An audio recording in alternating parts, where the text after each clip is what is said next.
जी।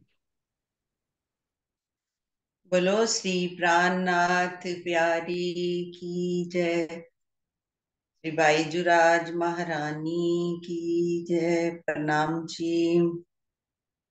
उज्जवल लाल तली पाँव की, रंगरस भरे कदम, छब सलूकी अंग अरस की, रूह से छूटे क्यों दम। प्रीतम के दोनों चरणों की तलियों में उज्ज्वलता और लालिमा का मिश्रण है। ये दोनों चरण परम धाम के चरण कमल परम धाम के प्रेम और आनंद से भरपूर हैं। इन अंगों की शोभा सुंदरता परम धाम की है, जो एक पल के लिए भी आत्मा से छूट नहीं सकती। भावार्थ।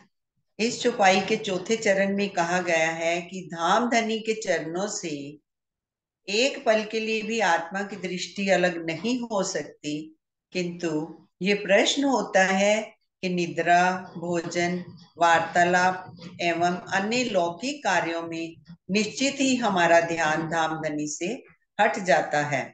ऐसी स्थिति में ब्रह्मवाणी का ये कथन कहाँ तक उचित है। इसका समाधान ये है कि निद्रा, भोजन एवं वार्तालाप आदि कार्यों में हमारी इंद्रियां, अंतस्करण और जीव ही भाग लेते हैं।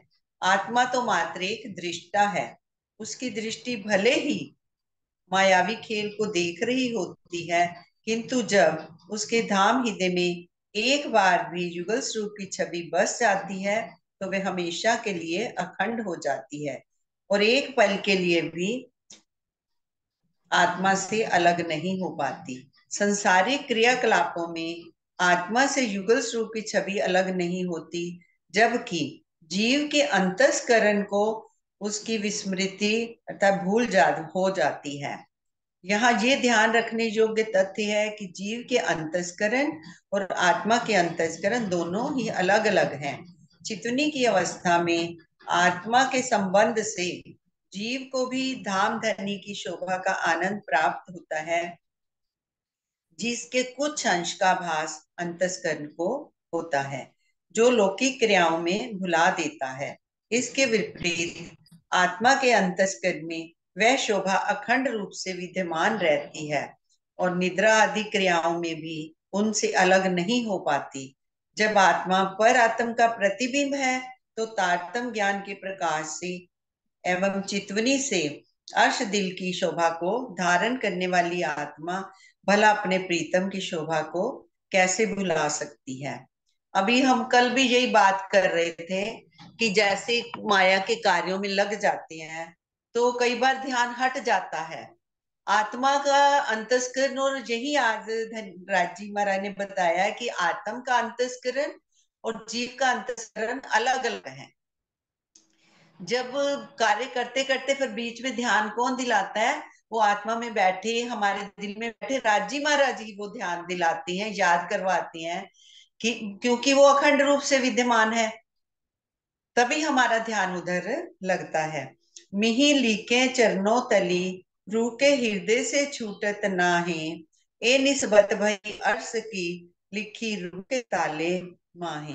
अब राजी महाराज के चरणों का जो वर्णन हो रहा है, चरणों की तली का, वो रूह उसके हृदय से एक पल के लिए भी नहीं, अर्थात रूह का जो ध्यान है ना, चरणों की तली में, तली से उनमें उनकी सुंदर बारीक बारीक रेखाओं से एक पल के लिए भी आत्मा अलग नहीं हो पाती।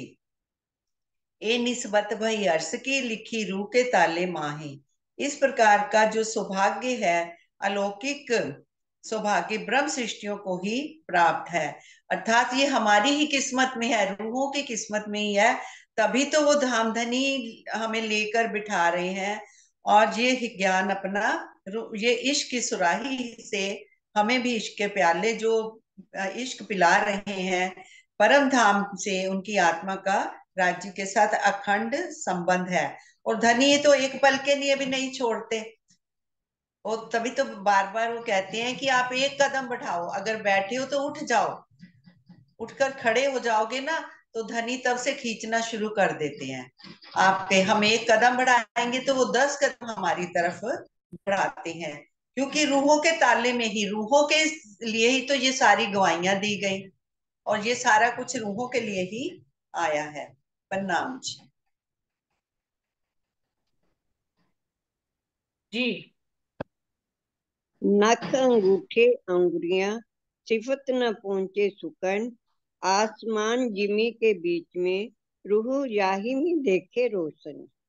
इन चरण कमलों के अंगूठे और नाखून की महिमा वर्णन करने के लिए यहाँ के वचन नहीं पहुँचते।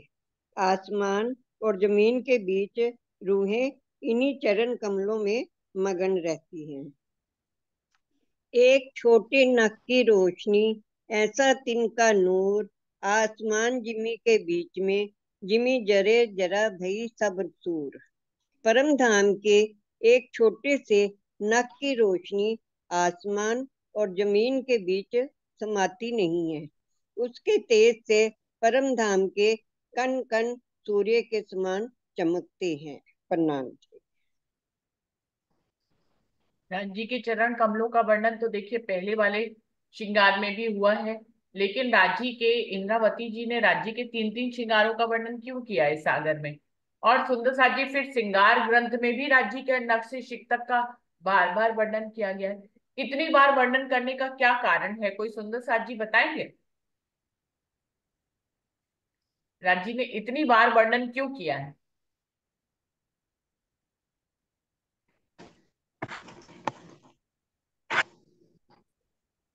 राज्य के ये प्रणाम जी।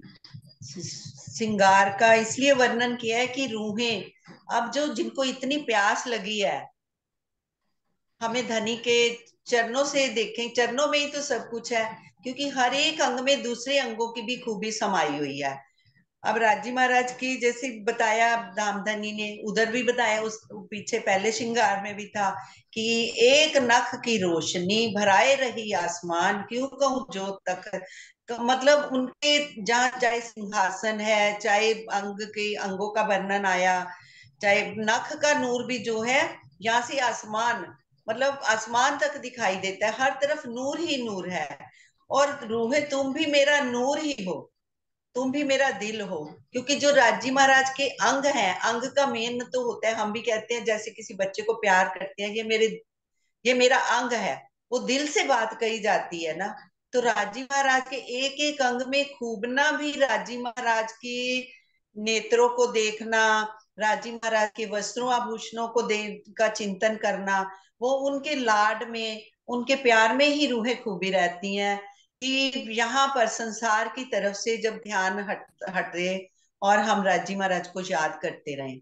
और इसके बाद आप थोड़ा सा वर्णन करिए।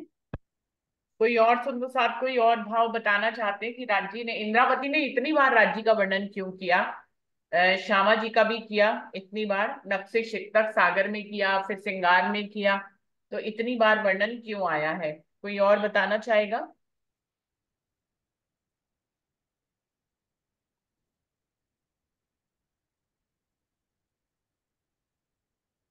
अच्छा, दुनिया में क्या होता है सुंदर साची, हम किस चीज का बार बार वर्णन करते हैं? जैसे कुछ लाइनें होती हैं, हम जीवन में एक व्यक्ति को आप अगर देखें, किसी को करीब से जानते होंगे, तो आप देखेंगे कि वो उसके कुछ पेट वर्ड्स होते हैं, वो उनका बार बार जो है रिपीटिशन करते हैं। ऐसा होता है ना, किसी के दिल पे चढ़े हुए होते हैं वो शब्द, वो उनका बार बार रिपीटिशन करते हैं। तो बार बार रिपीटिशन किस चीज का होता है, किस बात का होता है? जो हमारे दिल पे चढ़ गया होता है, हमारे मुंह पे चढ़ गया होता है ना, उसका हम बार बार रिपीटिशन करते। तो इंद्रावती का क्या है, उनका तो दिल ही राज्य को समर्पित हो गया है। तो बार बार वर्णन वो किसका करती है? वो कहीं दुनिया का वर्णन क्या ही करे, मतलब वो, उनका तो दिल ही राज्य में रम गया, बार बार राज्य का ही वर्णन करती है। तीन बार राज्य का श्रृंगार का वर्णन कर दिया, दो बार श्यामा जी के श्रृंगार का सागर वाणी में कर दिया। अगर आप रास से चले तो रास में भी राज्य का भी श्रृंगार है, श्यामा महारानी का भी श्रृंगार है। देखिए कितनी बार वर्णन किया गया, वो रास की श्रृंगार का वर्णन राज्य और श्यामा जी का किया गया। फिर उसके बाद से सागर वाणी में तीन बार राज्य का, दो बार श्यामा जी का, फिर श्रृंगार वाणी में भी राज्य और श्यामा जी के नख से शिक तक का श्रृंगार का वर्णन किया गया। इवन खुले अंगों का भी श्रृंगार का वर्णन किया गया। खुले अंग मतलब जो वस्त्रों के बिना राजी महाराज का खुले अंग है, उनका भी वर्णन उन्होंने श्रृंगार में किया है। एक एक अदा का वर्णन किया है। ऐसे आंख कर रहे हैं तो कैसे राज्य दिख रहे हैं, ऐसे देख रहे हैं तो कैसे दिख रहे हैं, चाल चलते हैं तो कैसे दिखते हैं। तो क्या ये दर्शाता है कि इंद्रावती जी को कितना वो रमी, जबकि उनसे राज्य ने इस काबिल वो बनी कि राज्य ने उनसे वर्णन कराया, वो इतना राज्य को समर्पित हो गई, इतना समर्पित हो गई कि राज्य की एक एक अदा उनके दिल में बस गई। तो अब वो उसके लिए जब एक एक अदा उनके दिल में राज्य की बसी हुई है, तो वो उसके अलावा किसका गुणगान करें।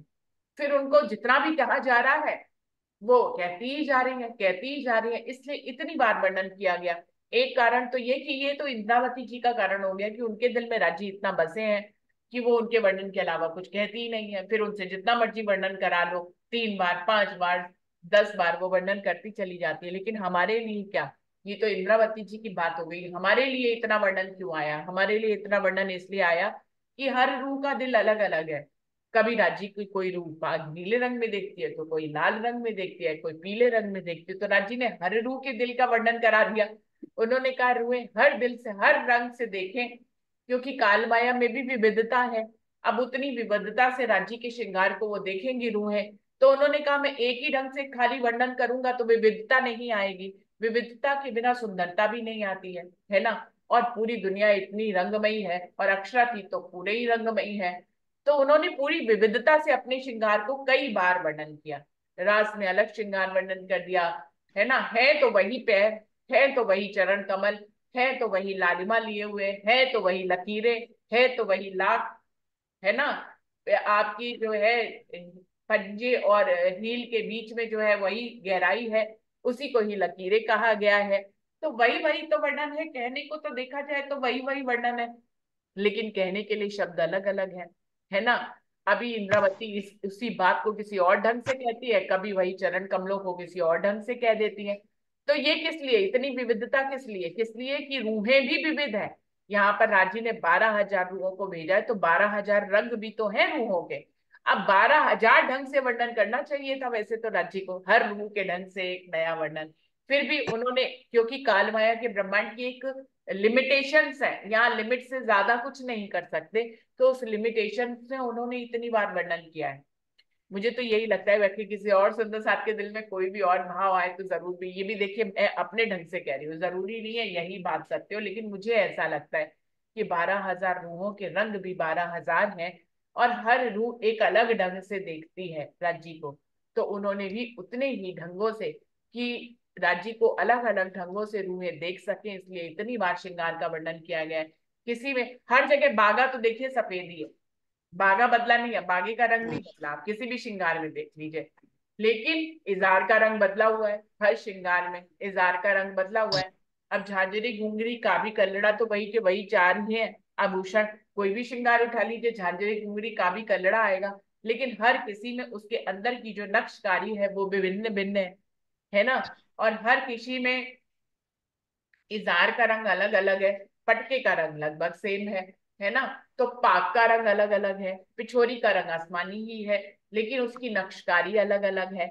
तो इस तरह से राजी महाराज के सब श्रृंगारों में विविधता के साथ की रूहें क्या क्या अलग अलग ढंग से देखें, एक ही ढंग से ना देखें, क्योंकि वो एक जैसा जो है वो बोरियत भरा होता है। इस कालमाया के ब्रह्मांड में कुछ एक ही जैसा करते रहिए तो वो बोरियत देता है।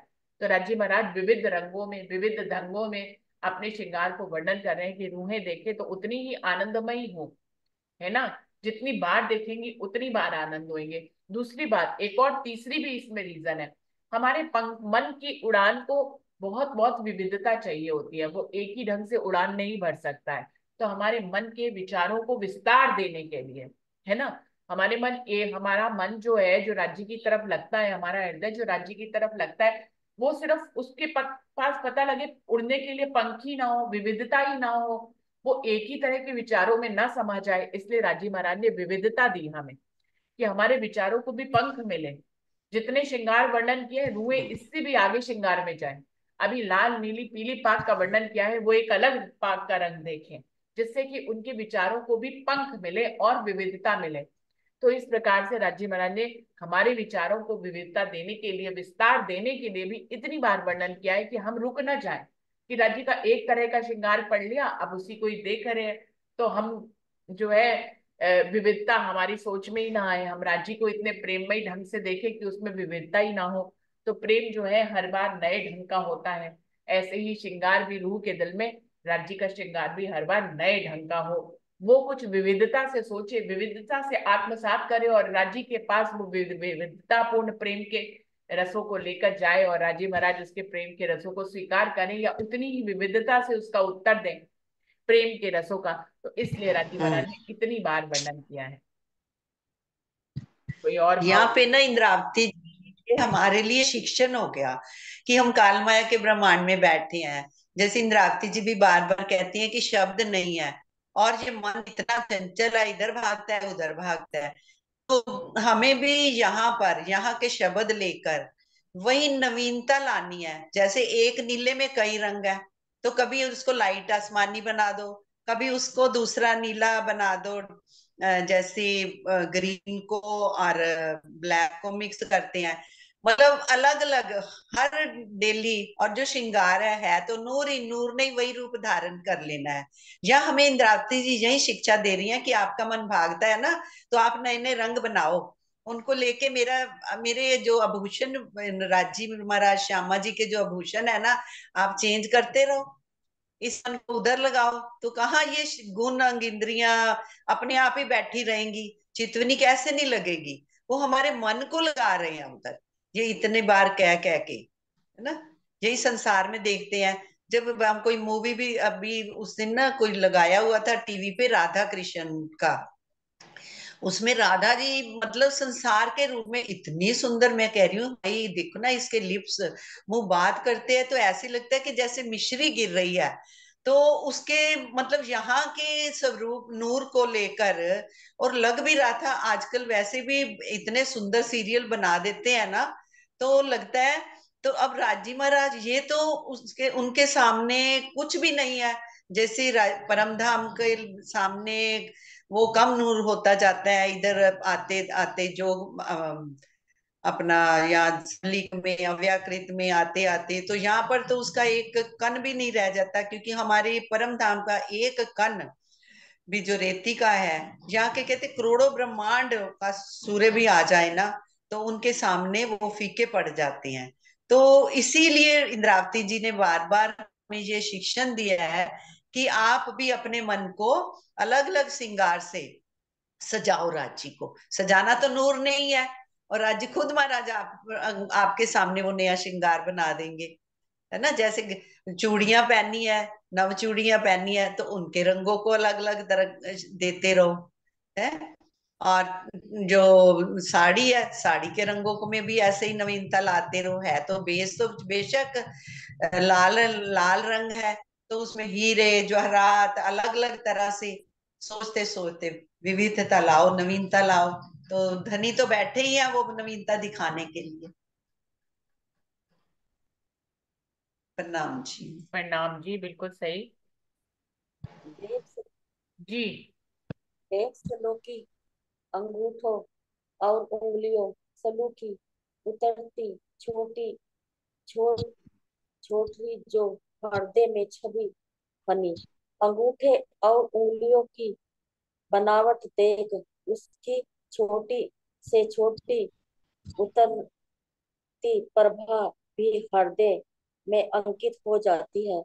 लाल नरम उज्जवल अंगूरी फना टाकन बूटी काढ़ो आठों जाम रस वका पहुँचो पहुँचे रूह रूह के तालु को लालिमा लिए उज्जवल नरम उंगलियों एवं फन्ना टाकन बूटी तथा कपाड़ों का अखंड रस अष्टपहर ब्रह्म अंगनाओं के भाग्य में पहुंचता रहता है।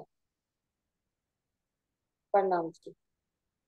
राज्य के चरण कमलों की उंगलियों का वर्णन हो रहा है कि उंगलियां जो है लाल रंग की है, उज्जवल है, और उसमें लालिमा समाई हुई है।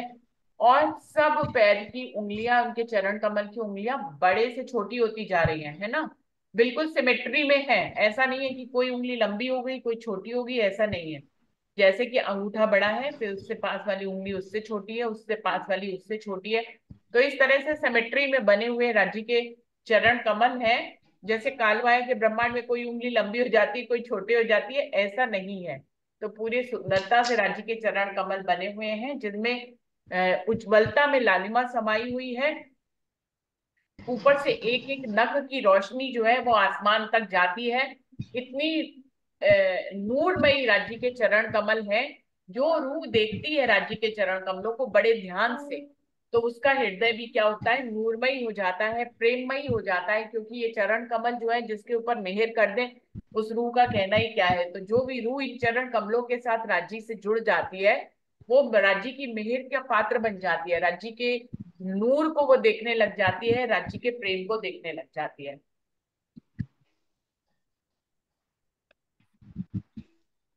जी। लाल लाकें लाल एड़ियां पाऊ तली अति उज्जल ए पाऊ बसत जिन हेड़े कोई आशिक दिल। दोनों चन्नों की एड़ियों का रंग लाल है। दोनों तलियां भी बहुत उज्जवल हैं। एड़ी तथा तली के बीच का गहराई वाला बाग लाख भी लालिमा से भरपूर है, जिसके हृदय में धनी के इन चरणों का सौंदर्य बस जाता है। निश्चित रूप से उन्हीं के दिल को आशिक कहलाने की सेवा मिलती है। भावार्थ चरणों की एड़ियों लाख तथा तलवों का रंग एक समान ही है, अर्थात लालिमा मिश्रित उज्ज्वलता लिए है। इस छुपाई में कली को उज्ज्वल कहने का अभिप्राय स्वस्थता से है, मात्र सफेदी से नहीं। सत सुखाले नरमाई में आसमान लग रोशन, ए पाऊ प्यारे मासूक के जो कोई आशिक मोमिन। धनी के ये चरण कमल बहुत ही कोमल हैं और सुख का भंडार है। इनकी नूरी आभा आकाश तक उजाला करती है। जो भी धनी का सच्चा प्रेमी आशिक होता है, उसे ये चरण कमल बहुत ही प्यारे लगते हैं। प्रणाम जी। तो राज्य के चरण कमल वो कह रहे हैं बहुत ही नरमाई वाले हैं, सुख देने वाले हैं। और जो रूहें उनकी आशिक होती हैं, उनको ये चरण कमल बहुत प्यारे होते हैं। मेरे जीव के ही जीवन जगह जगह कहा गया है राज्य के चरण कमलों को कि वो हमारे जीव के जीवन है। तो उनको वो चरण कमल, जो आशिक रूहें होती हैं, उनको राज्य के चरण कमल बहुत ही प्यारे होते हैं, क्योंकि वो उन्हीं के ही चरण कमलों की आशिक होती हैं। नाम जी। हाँ जी। आशिक बसत अरस तले, या बसे अरस के माहे, एक खुशबोए मस्ती अर्श की निस्तिन पीवे ताहे। आशिक रूह इन चरणों के तले या परम धाम में रहती है। इस तरह से इश्क की खुशबू में नित्य मस्त रहती है। सुंदर सुलूकी छब सोबित, रंग रस प्यार भरे, कोई मोमिन असदिल जिन जित इन हके कदम धरे। चरण कमल की बनावट अति सुंदर है। ये रंग रस और प्यार से भरे शोभा देते हैं।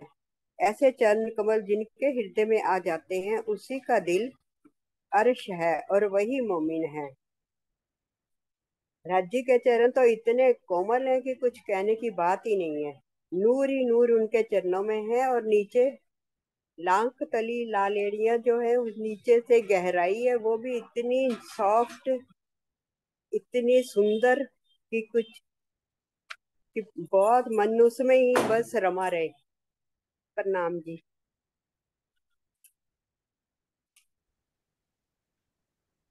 जी शुरू करिए। ए सुख देत अर्स के कोई नाही निमुना इन, ए सुख जाने अरवा अर्स की निस्बत हक सो जिन। धाम धनी के ये चरण कमल सुंदर साथ को परम धाम के उन सुखों का रस पान कराते हैं, जिसकी तुलना में इस संसार में कोई भी सुख नहीं है। मात्र ब्रह्म सृष्टियां ही इस सुख की गरिमा को जानती हैं, क्योंकि धाम धनी के चरणों से उनका अखंड संबंध होता है। रूहें इश्क मांगे धनी पे, पकड़ धनी के कदम, जो छोड़े इन कदम को सो क्यों कहिए आशिक खसम।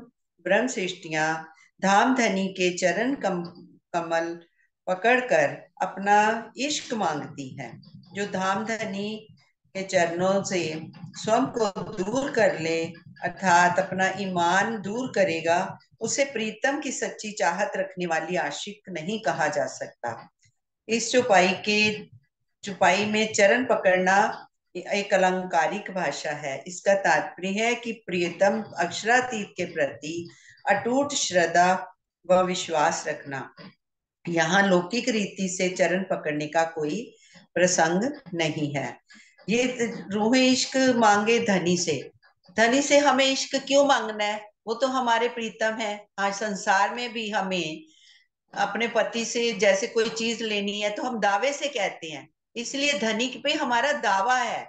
हमने मांगना नहीं है, हमने धनी को कहना है हमें ये चाहिए, हमने आपसे, आप हमारे प्रेमी है, वही आपने वायदे किए हैं, आप पूर्ण करो, आप ही हमारा ध्यान अपनी तरफ लगाओ। अब इश्क के प्रेम के प्याले पिलाते रहो, और चिंतन अपनी चितवनी भी हमें आपने ही करवानी है। धनी इस ये जो हमारा शरीर भी है ना, ठीक, ये धनी ही तो रख रहे हैं। तभी तो वो इसको बोलते हैं कि आप ये चाहे कैसी भी है, हमारे को जैसे धनी का हम डेली शुक्र गुजार करते हैं कि हे धनी, पता नहीं ये श्वास, अब इतनी इतनी उम्र हो गई, 50-60 साल के हो गए हम, तो धनी का शुक्रिया करते हैं कि आपने हमें स्वस्थ रखा हुआ है, हम आपके लिए बैठ पा रहे हैं और आपके चरणों का ध्यान कर रहे हैं। ये धनी की मेहर ही तो है, उनका सुख ही है जो हमें रस देते हैं। जैसे हम जूस निकालते हैं, उसको पीते हैं तो कितनी तृप्ति होती है, और हमें ये धाम धनी अपना रस ही तो पिला रहे हैं परम धाम के। उनके अंगों से जब हम ये इश्क के प्याले पीते हैं तो ऐसे लगता है कि सारा दिन हमें कुछ खाने पीने की जरूरत ही ना पड़े। ये धनी के आनंद, सुख और ये रस ही तो है, इतने मीठे हैं, इतने प्यारे हैं कि हमारी तृप्ति सारा दिन हुई रहती है, चाहे हम थोड़ी देर ही बैठ जाते हैं, बिठाते हैं, और उन्हीं को हमें बैठना है। धनी हमें सारा दिन ही हम अपनी तरफ लगाते रहो, ये मांगना नहीं, धनी ये आपने ही लगाना है, लगवाना है हमें। प्रणाम जी। बिल्कुल सही है। धनी से अपना इश्क जो है हमें दावे से मांगना है, और उनकी चितवन, उनका प्रेम, उनका सब कुछ जो है हमारा ही दावा है। नहीं तो धनी किसके ऊपर लुटाएंगे अपना प्रेम? तो लुटाने के लिए भी तो कोई चाहिए ना। हम लोगों के अलावा किसको लुटाएंगे? तो हमारा ही है वो इश्क, उनके दिल में जो गंजान गंज इश्क है वो हमारा ही है, हम ही उसके पात्र हैं। तो हमें पूरे दावे से मांगना होगा। तो माना कि हम मांग रहे हैं, लेकिन हमें दावे से मांगना है, उसको रो रो के बिलक बिलक के नहीं मांगना, वो हमारा हक है। तो वो इंद्रावती हाँ, कहती है कि हर रूह को बहादुर बनाती है, वो कहती है रो रो के मत मांगो। बहादुर बन के अपने हक को मांगो। जैसे कहते हैं ये हमारा राइट है, हमें मिलना ही चाहिए।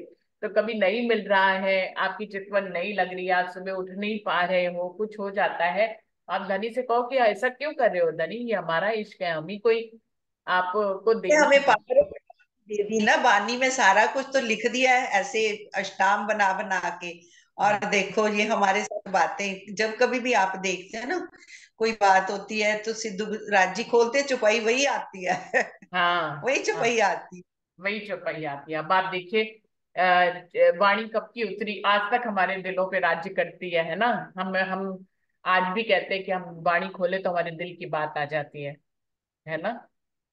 तो है। कनेक्शन है ना हम लोगों का, राज्य से, वाणी से। तभी तो सब कुछ दिल की बात सामने ही आ जाती है ना, और वरना कैसे आए?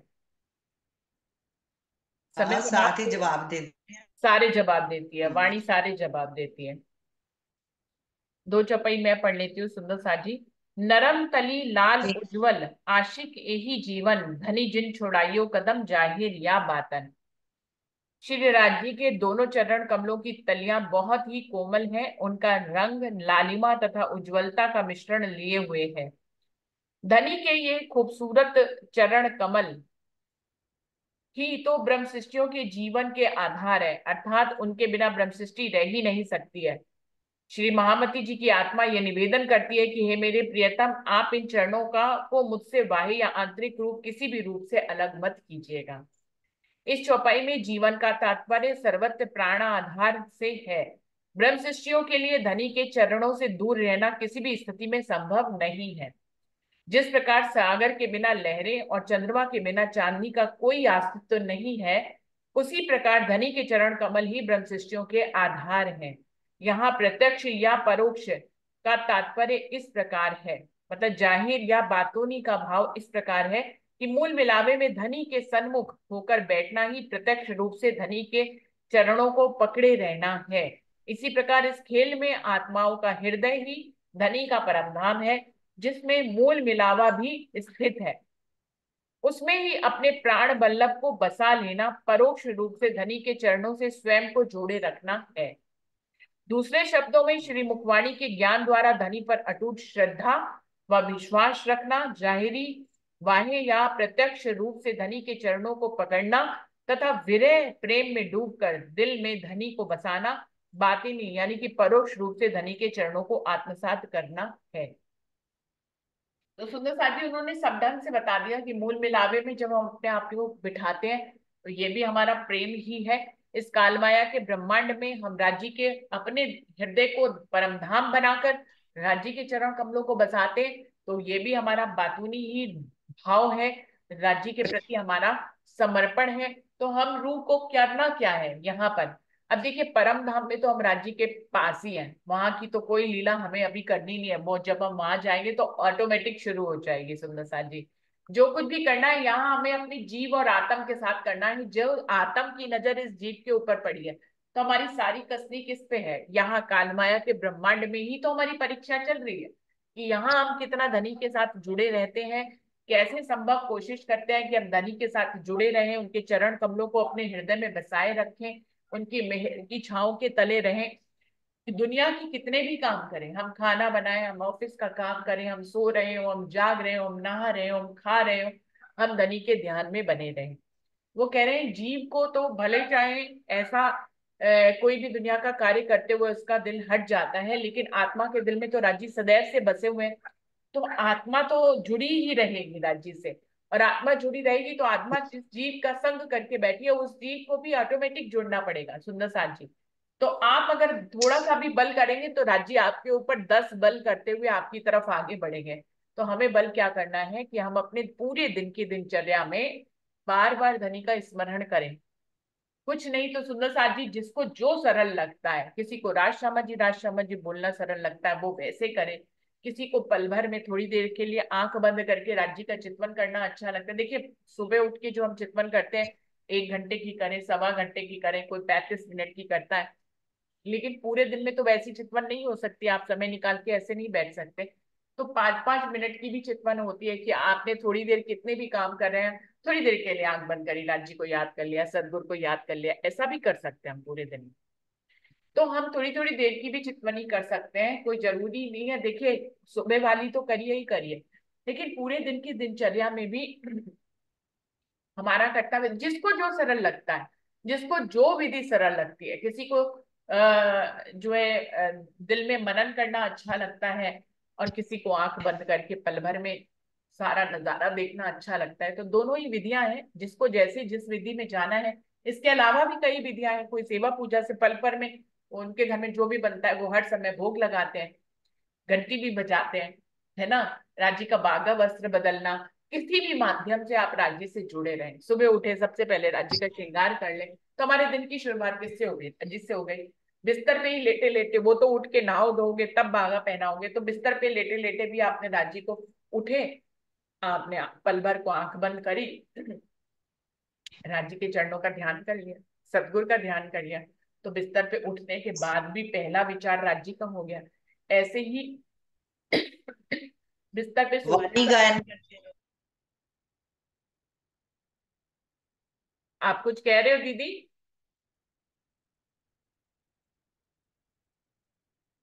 ऐसे ही बिस्तर पे रात पे सोने से पहले भी आप सतगुरु के